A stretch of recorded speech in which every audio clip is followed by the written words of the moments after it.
Bismillahirrahmanirrahim.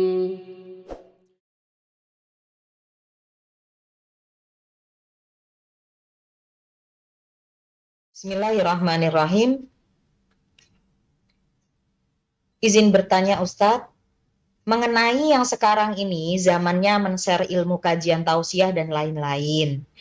Tapi seperti Imam Ibrahim At-Taimi yang selalu mencocokkan ucapannya dengan perbuatannya, bagaimana kita ini yang selalu nge-share suatu ibadah dengan tujuan mengajak kepada kebaikan, tapi yang mana kami sendiri juga kadang belum dapat melakukannya.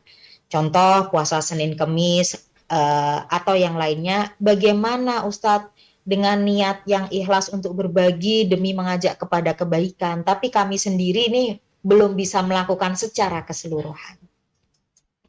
Baik. Itu yang menjadi PR besar kita semua ya. Kadang kalau kita membaca sirah para ulama dan perjalanan hidup para ulama, kita merasa betapa kita ini adalah orang yang sangat kerdil, orang yang tidak mampu sama sekali dan tidak bisa bersaing dengan mereka. Sehingga ada di antara mereka yang menangisi amalnya, sehingga selesai beramal dia nangis.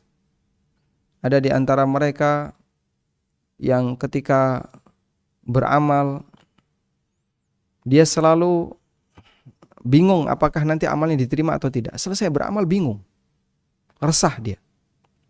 Dan aneka kondisi batin orang-orang masa silam. Padahal mereka adalah orang-orang yang sangat rajin beramal. Seperti Hasan Al-Basri. Nadhak wala nash'ur. Kita tertawa sementara kita tidak sadar. Barangkali Allah mengatakan, aku gak sudi menerima amalmu. Coba andaikan orang itu tahu seperti itu. Dan dia seorang mukmin, dia akan tahu betapa nilainya beramal. Dia akan sedih.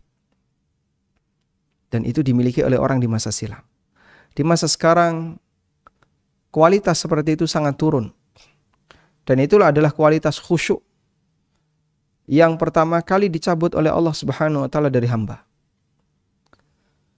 Sehingga sebagaimana kata Hudzaifah Ibnu Yaman dalam sebuah hadis yang sahih, bahwa ilmu yang pertama kali dicabut dari hati seorang hamba adalah khusyuk, ilmu tentang khusyuk. Sampai ketika orang itu berada di masjid, kau tidak melihat ada orang yang khusyuk di sana. Dan yang dimaksud khusyuk di sini adalah ketakutan kepada Allah Subhanahu wa taala. Ketika seorang hamba itu beramal, khawatir karena amalnya tidak diterima oleh Allah, dan ketakutan karena perbuatan maksiat yang dia lakukan, jangan-jangan itu menghapus amal. Orang di zaman sekarang kayak gini kadang diremehkan. Apalagi kalau kemudian dia terlalu geden rumongso, selesai sholat 2 rakaat seolah-olah surga sudah berada di hadapannya, tinggal 1 langkah sudah masuk. Padahal nggak jamin amalnya diterima atau tidak. Apalagi ketika dikasih motivasi, kalau kamu mengaku sebagai anggota ormas A, nanti posisimu aman. Tinggal bilang saja. Pasti akan diselamatkan oleh Allah dari neraka. Model kayak gini yang membuat orang itu jadi gampang GR, sehingga dia merasa selesai beramal, dia besar kepala. Akhirnya seolah-olah dia sudah berada di surga. Baik.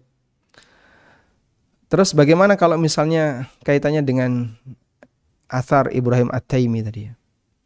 Selalu menyesuaikan, mencocokkan antara ucapan dengan amal.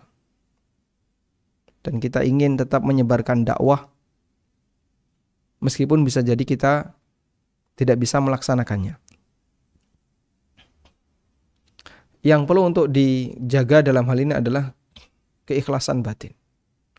Saat Anda nge-share informasi itu, harapan Anda apa?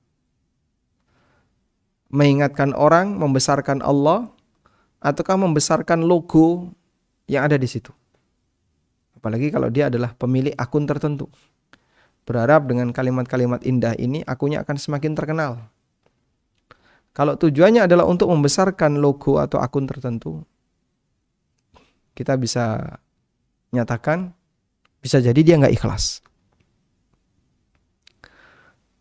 Tapi kalau kemudian dia sampaikan nasihat itu ikhlas karena Allah, semoga bernilai pahala. Meskipun bisa jadi dia belum bisa melaksanakannya. Wallahu a'lam.